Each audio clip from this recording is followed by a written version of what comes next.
What I'm going to talk about on this one is how to manage cash flow. I think for new agents, this is one of the things that kills most agents the most because they don't understand this is really a business. I know most of us, myself included, come from a job, and you don't really have to manage cash flow. I mean, you do in a sense, but you just get a paycheck and you have to pay your bills. You have to manage that kind of cash flow. Problem is, when we come in here, the business aspect comes into play. We have to manage purchase and leads.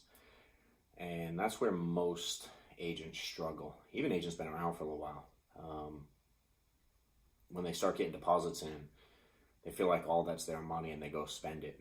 I think some of the biggest mistakes people make are they catch up old bills. That's probably the worst one. As soon as they get paid, they start catching stuff up. I mean, credit card bills, this, that, or the other. A lot of people go and they decide they're going to go on vacations. I think that if we can start to understand that we're truly in a business and the number one priority needs to be leads, because without purchase and leads, we don't have future income. And it's just like clocking in. Like purchase and leads is like clocking in. You clock in at the job, you get paid next week. You purchase leads, you get paid next week. You don't clock in, you don't get paid. You don't buy leads, you don't get paid. Works the same way. So aside from that, I think if everybody would start out, and I don't know, I didn't really have too much trouble with the concept of it early on, because I grew up broke, so I learned how to manage money relatively well because I didn't have much of it, so we had to make it work. My background's also accounting, but it didn't hurt. But I didn't really start doing that until probably mid to late 20s, probably 25. I started doing accounting work. And so prior to that, I sort of knew how to manage it again because I was always working with a real small budget. Funny enough, I was having a conversation with Killamet not too long ago, and I was cleaning out my garage, and I found an old paycheck, and it was like $360 for the week. And so I texted to him. We laughed about it. But I used to be able to. I lived. We took care of what we had to take care of. I think when you get started, I think the number one thing everyone should do is open a separate bank account solely for insurance.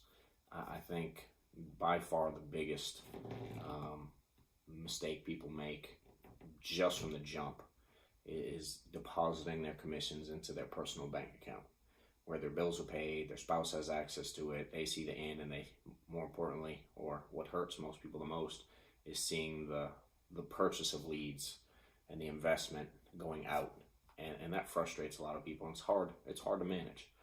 So I think if we would start with that step, I think that would fix a lot of problems. If you truly just open a separate bank account, all your deposits went in there, and that's the only place you bought leads from. And you didn't touch your personal account. And I did that from day one. Literally the day I started, prior to contracting, I opened the account. All my carrier contracts went into this account over here. I kept my personal account over here, and I was making a living on it. Regardless, it wasn't a great living, but I was making a living paying the bills. So I kept things separate as early as day one.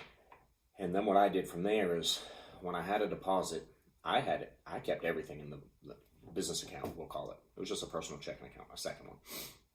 I kept everything in there. When I had to purchase leads, I purchased out of there. At the very beginning, I was spending a couple $100 a week on leads because that's all I had.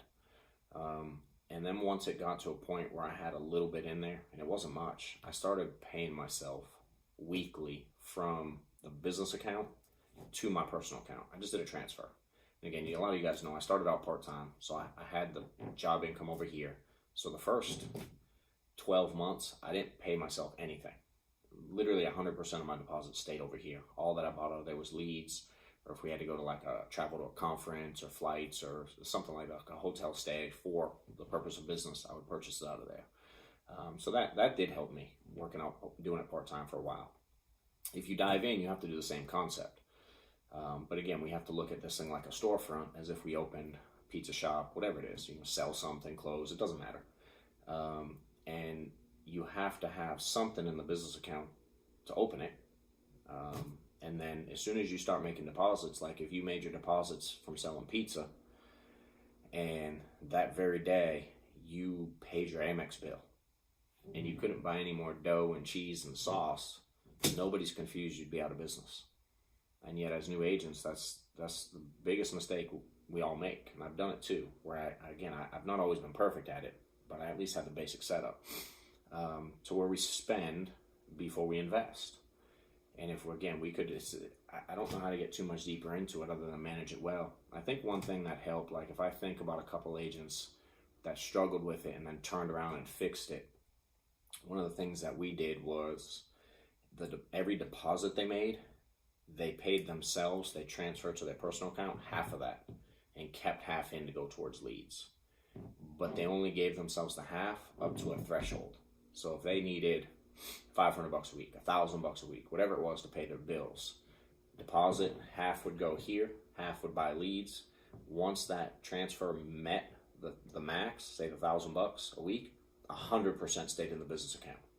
And the goal is to grow that account over here before we worry about changing our lifestyle and growing this account over here, the personal one. That concept has worked well for a lot of people. And understand, looking at this thing for, it's been 6 years now, lead cost has always been about 25% of deposits. So if you're doing half, you'll build up a nice little account pretty quick.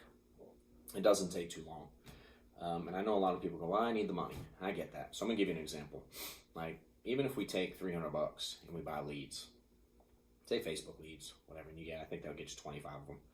And you go out and you sell, I don't know, even if you make $1,000, $1,500, real small amount, but it's a nice return on investment. What a lot of people do is, again, they take that $1,000 or $1,500 and they go spend it, and then they scrape and scrounge for another $300 to turn it into $1,000 or $1,500. And they always play this game like just getting by. And I always try to tell our guys, if you would take that $300, invest it, turn it into $1,000 or $1,500, and instead of paying bills, like live on ramen noodles for another week, figure it out, and take that whole $1,000 or that whole $1,500 and put it into leads. And if you got $300 to turn into $1,000 or $1,500, how does $1,000 not turn into $3,000, $4,000, $5,000, whatever the number is?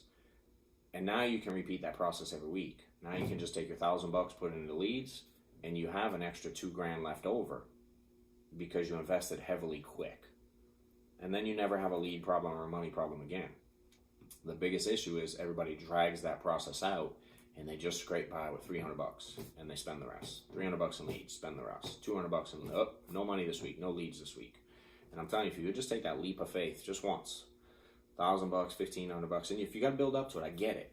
But do that build up quick, invest heavily quick, and turn that money over faster, and then you'll be able to manage your cash flow easier going forward. And if you just pay attention to that weekly and look at it again like a business, no business out there deposits their money into their personal account. No successful business anyway. And if you went into the register at a store and took it out to go buy whatever you had to buy, groceries, bills, car payments, house payment, whatever it is, again, your business would fail. So I got you're in a financial situation, but that should drive you to manage the business cash flow even better, because if you don't, you're going to be stuck in your financial situation much longer. So pay attention to how you manage it. Pretty simple concept. If you guys have any questions, reach out, of course.